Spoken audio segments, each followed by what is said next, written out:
3 bulan berjalan dengan pembatasan sosial berskala besar, kasus positif COVID-19 terus meningkat di berbagai belahan dunia. Namun masyarakat mulai beradaptasi dengan kebiasaan baru. Badan Kesehatan PBB WHO mengingatkan usia muda bukan berarti kebal terhadap virus corona.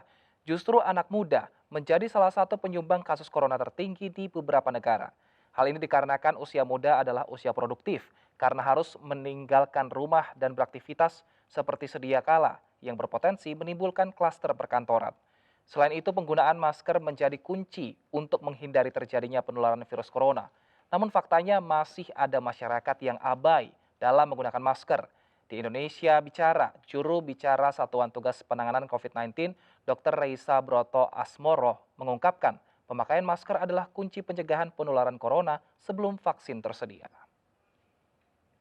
Kembali lagi ke individu masing-masing. Ini sesuatu yang baru yang mungkin memang belum terbiasa ya dilakukan. Tapi kalau ingin melaksanakannya tentu orang itu harus mengerti dulu nih Juno, apa sih pentingnya pakai masker itu gitu ya. Apa sih, kenapa sih kok kita harus pakai itu dan willingly tanpa harus dipaksa harus pakai. Karena tujuannya kan kita maunya aman ya, aman. Tapi kita tetap mau menjalankan kehidupan kita sehari-hari gitu ya, tetap mau produktif, tetap mau kerja, tetap mau melakukan aktivitas kita gitu ya. Nah, kalau boleh saya kasih gambaran dulu tentang apa sih yang sedang kita hadapi saat ini, supaya kita tahu nih kenapa kita harus yang paling penting pakai masker. Boleh ya, Juna ya? Monggo. Oke. Jadi kita ini sekarang kan sedang menghadapi pandemi COVID-19 yang kepanjangannya dari Coronavirus Disease 2019 gitu ya. Ini disebabkan oleh adanya virus corona, yakni jenisnya SARS-CoV-2, yang sebenarnya virus corona ini emang sudah ada di bumi ini udah lama. Tapi dulu itu cuma bisa menyerang antara binatang dengan binatang. Baru sekitar tahun 1960-an dia ditemukan ternyata bisa menyerang manusia dan kemudian bisa menular dari satu manusia ke manusia lain. Kemudian makin banyak dipelajari lah tentang virus corona ini gitu ya. Nah, diketahui bahwa virus corona ini ternyata tipenya macam-macam. Ada alfa, beta, gamma dan lain-lain ya. Dan yang kita sering alami sebenarnya ada dua, tipe alfa dan tipe beta. Tipe alfa ini biasanya mengakibatkan penyakit yang nggak berat. Kita taunya ini seasonal flu atau flu musiman gitu ya. Nah, yang termasuk tipe beta ini yang kita dulu pernah tahu adanya SARS atau MERS. Nah, SARS itu dulu adalah SARS-CoV-1. Kemudian dia bermutasi, kemudian berubahlah menjadi yang sekarang kita sedang alami ini, SARS-CoV-2. Nah, virus corona itu sendiri, itu kan hidupnya di saluran pernapasan kita, ya.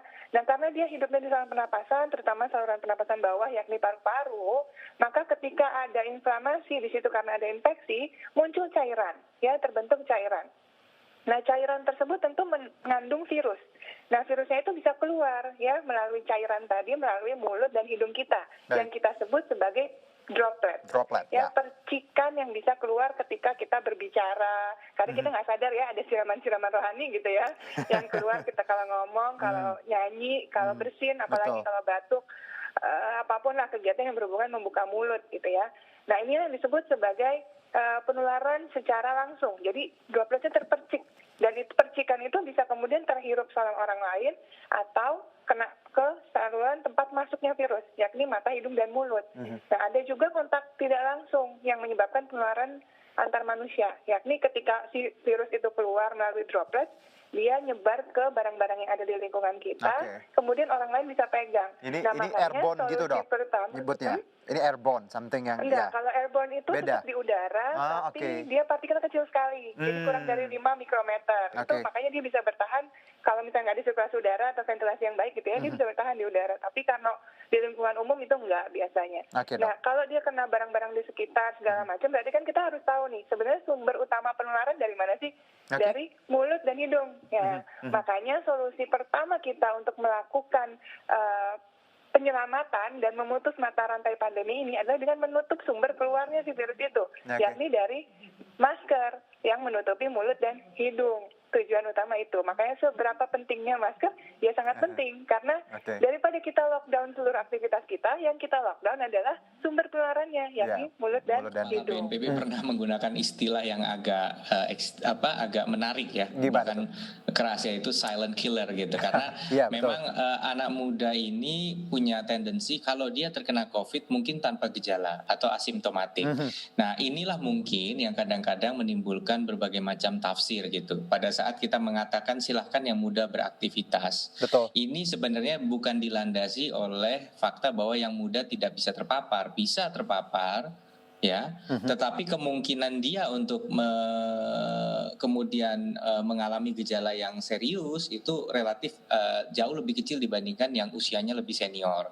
Tetapi kalau dia memiliki komorbid atau kondisi fisiknya kurang prima, itu tetap beresiko. Inilah sebabnya yang muda pun harus muda yang fit, ya, muda yang kondisinya baik dan tidak kemudian dia relatif tidak kemudian dia bebas dari risiko COVID, tetap memiliki risiko COVID.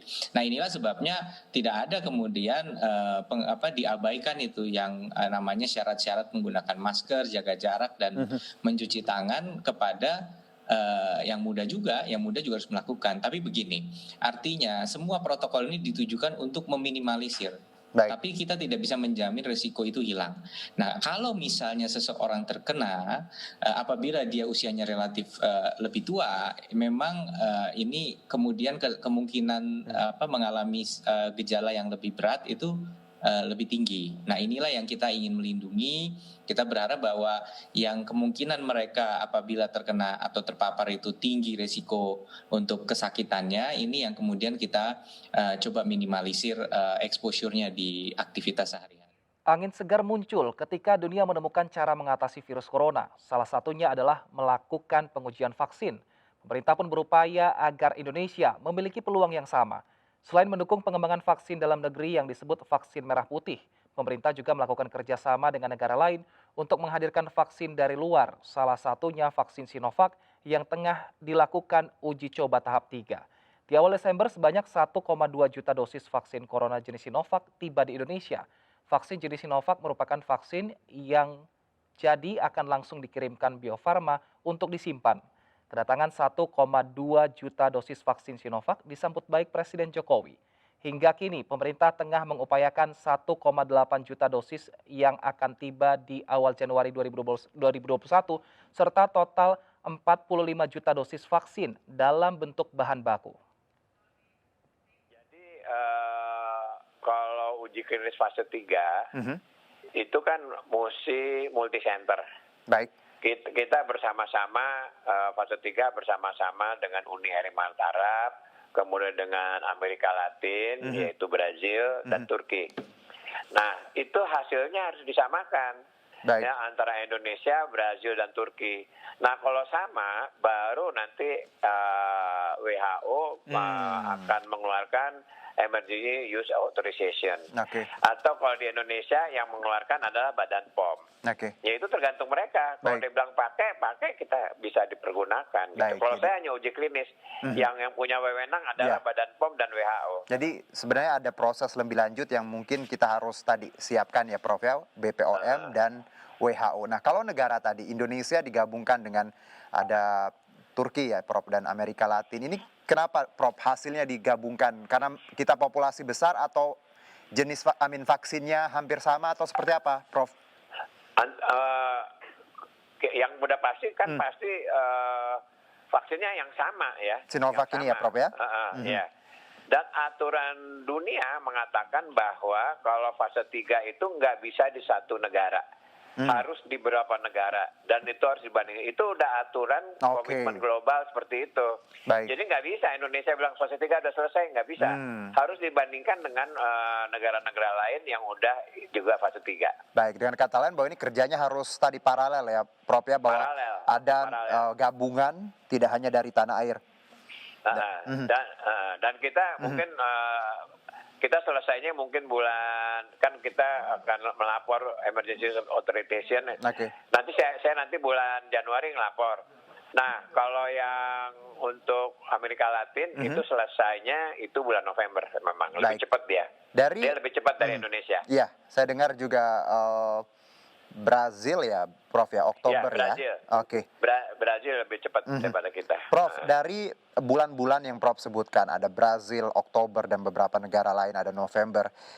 Insya Allah, Prof, kira-kira kita di bulan keberapa bisa tadi menggunakan vaksin ini dan diproduksi massal di tanah air? Maret kah atau perkiraan saja? Kalau produksi massal itu tergantung instruksi dari Badan POM kepada Bio Farma. Spesial Kaleidoskop 2020 akan kembali sesaat lagi. Tetaplah bersama kami.